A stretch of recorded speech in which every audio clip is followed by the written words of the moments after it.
Wow,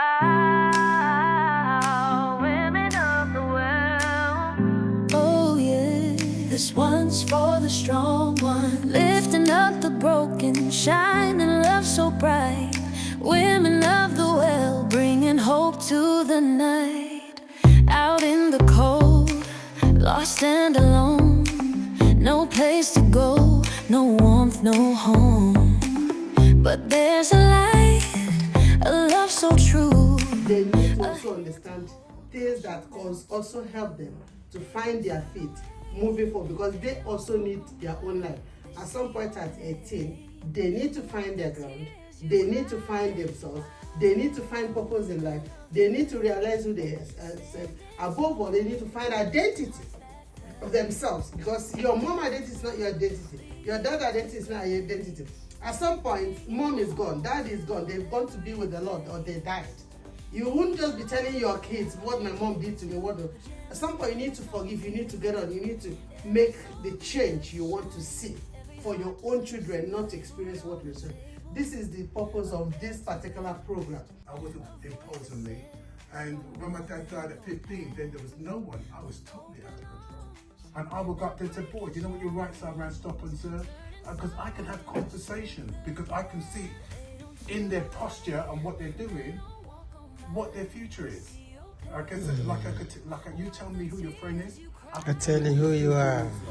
I did for nearly 20 years.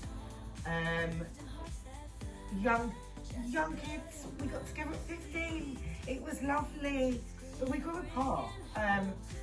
We did try the co-parenting, but it hasn't worked. So it's literally, we have no contact whatsoever. He looks after his children, I look after the children. That's it.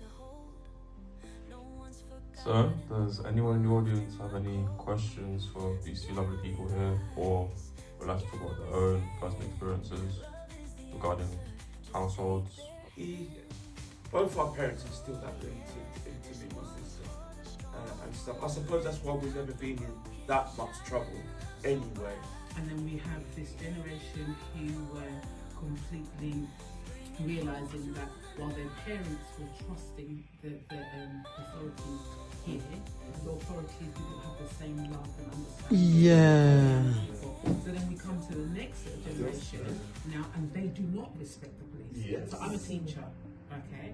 I think we should do as much as we can to co-parent, so that child has the best of both worlds. They can go to their house and stay at home and just thrive from both parents. You can't talk about, you can't even do like this when my mom is talking. You can't even shake. You can't even change position. You know, that kind of strict rule position. Like, it's good because it helped me. Now, I learn that I say to myself, my children can't be this.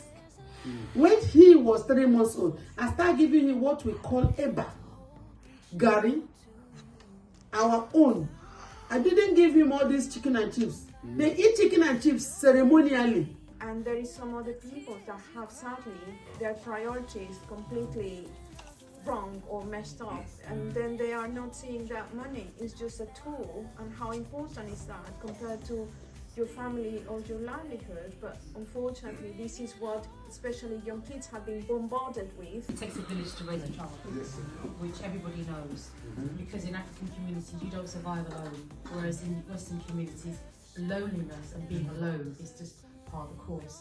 Even though I was homeless, even though I didn't have my parents here, even though my mom on my own side didn't do a good job, not because she was bad, she literally bought my brothers and enslaved them if there's nothing like that, but actually hold me like, you know, everywhere she goes, she takes me, because she lost me. I'm the only kid, doesn't want anybody, but that wasn't good for me. But then I need to learn the right way to do it. Now I can feed a nation.